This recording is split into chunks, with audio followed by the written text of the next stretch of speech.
3 cup চাল আর half cup ডাল দিয়ে যে এতটা মজার একটা রেসিপি, আমার বাসায় আসছে আমার ছোট বোন বেড়াতে। সে আসার পর থেকে বলতেছিল, আপা আমি 300 ফিট যাবো হচ্ছে হাঁসের মাংস আর চাপড়ি খেতে। তো আমি বললাম, তোর হচ্ছে টাকা খরচ করে চাপড়ি খেতে 300 ফিট জ্বালাবো না, বাসায় তৈরি করে ফেলবো। তো তার জন্য হচ্ছে 300 ফিটের এই স্পেশাল ভাইরাল রেসিপি আমি ভাজার মধ্যে কিন্তু সে তুলে কতখানি খেয়ে নিয়েছে দেখে বুঝতে পেরেছেন। আর এই যে দেখতে পাচ্ছেন কতটা সুন্দর হচ্ছে চাপড়িগুলো। অনেক এলাকায় এক এক জায়গায় এক এক রকমের বলে, কেউ চাপটি বলে, কেউ হচ্ছে চড়া বলে, বা আমরা হচ্ছে চাপড়ি বলি। গ্রামের ভাষায় আমাদের ওদিকে হচ্ছে চড়া বলে। তো আঞ্চলিকতার ক্ষেত্রে কিন্তু এক একজনের এলাকায় এক এক রকমের বলুক, যাই বলুক না কেন, খেতে কিন্তু সব দুর্দান্ত। তো চলুন ভিডিওটি শুরু করা যাক। এখানে হচ্ছে আমি 3 কাপ পরিমাণে আতপ চাল নিয়েছি। আপনারা এখানে হচ্ছে ভাতের চালটাও নিতে পারেন, আর আতপ চালটা দিলে একবারে মুচমুচে হয়। নিয়েছি হচ্ছে হাফ কাপ পরিমাণে মসুর ডাল। তো এখানে সব চাল ডাল সুন্দর করে ধুয়ে প্রায় 2 ঘন্টার মতো আমি ভিজিয়ে রেখেছি। আতপ চালটা বেশি সময় ভিজানোর দরকার হয় না, বাট আমি ভিজিয়ে রেখেছি, আমি এরকমের করেই তৈরি করি।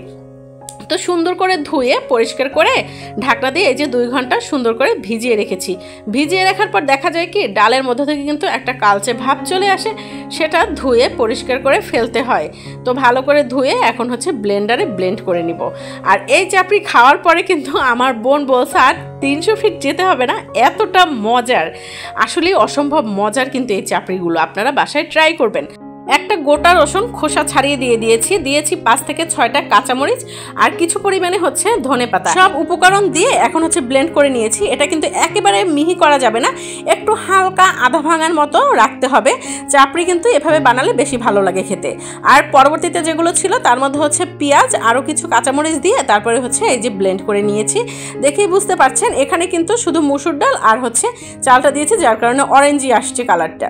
এখানে এখন দিয়ে দিচ্ছি হচ্ছে পরিমাণ মতো লবণ, আপনারা আপনাদের স্বাদ মতো দিয়ে নেবেন। এখন সুন্দর করে এটাকে এই লবণের সাথে মিশিয়ে নিব। আর লবণটা দলাদলি থাকলে কিন্তু হচ্ছে এটা বানানোর সময় এক এক জায়গায় লবণ কম বেশি হবে, তাতে খেতে ভালো লাগবে না। তো দেখতে পাচ্ছেন গোলাটা আমি কতটুকু করেছি, একবারে ঘনও না একবারে পাতলাও না। তো এভাবে করে সবগুলো একে একে করে দিয়ে দিচ্ছি। আপনারা এভাবে বাসায় তৈরি করবেন। হাঁসের মাংস না, ভর্তা থেকে অসম্ভব মজার। আমি কিন্তু এটা চিংড়ি ভর্তা থেকে খেয়েছি, অনেক মজার খেতে। তো চাপড়ি এক এক অঞ্চলে এক এক রকমের খায়, বাট আসলে 300 ফিটের চাপড়ি কিন্তু অসাধারণ খেতে। তো এভাবে ঘুরিয়ে সুন্দর করে একটু দিয়ে দিচ্ছি। আর এটা কিন্তু একটু মুচমুচে হলে বেশি ভালো লাগে খেতে। আর আতপ চালের কারণে কিন্তু এটা বেশি মুচমুচে হয়, ভাতের চালে কিন্তু এতটা মচমচে হয় না। আর আমরা সাধারণত আমাদের বাবার বাড়িতে আম্মু সবসময় হচ্ছে আতপ চাল থেকে হচ্ছে চাপড়িটা তৈরি করতো, যার কারণে আমার হচ্ছে আতপ চালের চাপড়িটাই বেশি ভালো লাগে। আর এই যে দেখতে পাচ্ছেন সুন্দর হয়ে গেছে। অল্প সময়ের মধ্যেই কিন্তু চাপড়ি তৈরি হয়ে যায়, বেশি সময় লাগে না। এরকম উল্টে পাল্টে হচ্ছে একটু মচমচে করে ভেজে নেবেন, খেতে কিন্তু দুর্দান্ত লাগে, আসলে অনেক মজার চাপড়ি। তো এই যে দেখে বুঝতে পারছেন যে পাশ থেকে কিন্তু কে যেন খেয়ে নিয়েছে। এটা হচ্ছে আমার ছোট বোন, সে হচ্ছে লোভ সামলাতে পারেনি। এই যে দেখতে পাচ্ছেন সাইড থেকে সে কিন্তু ছিঁড়ে খেয়ে নিয়েছে। আমি একটু বকাও দিয়েছি যে আমি ভিডিও করছিলাম, তুমি কেন খেয়েছো। সে বলছে এইটুকুই দেখাই দাও, কোনো সমস্যা নেই। তো এই যে একে একে করে কিন্তু সবগুলো আমি ভেজে নিচ্ছি। আমার ভিডিওটি যদি ভালো লেগে থাকে প্লিজ আমার চ্যানেলটি সাবস্ক্রাইব করে দিবেন। ফেসবুক পেজ থেকে দেখে থাকলে আমার পেজটি ফলো দিয়ে সাথেই থাকবেন।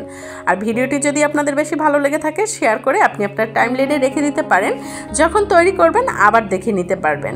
তো এই যে একটা একটা করে ভেজে নিচ্ছি। আর আমার ভাজার মধ্যে কিন্তু আমার অর্ধেকটা চাপড়ি মানে খেয়ে শেষ করে ফেলেছে। আপনাদের সাথে সবগুলো আমি শেয়ার করতে পারলাম না, কারণ হচ্ছে পাশে সদস্য সংখ্যা অনেক, ভাজার সাথে সাথে খেয়ে নিয়েছে, এতটা মজার।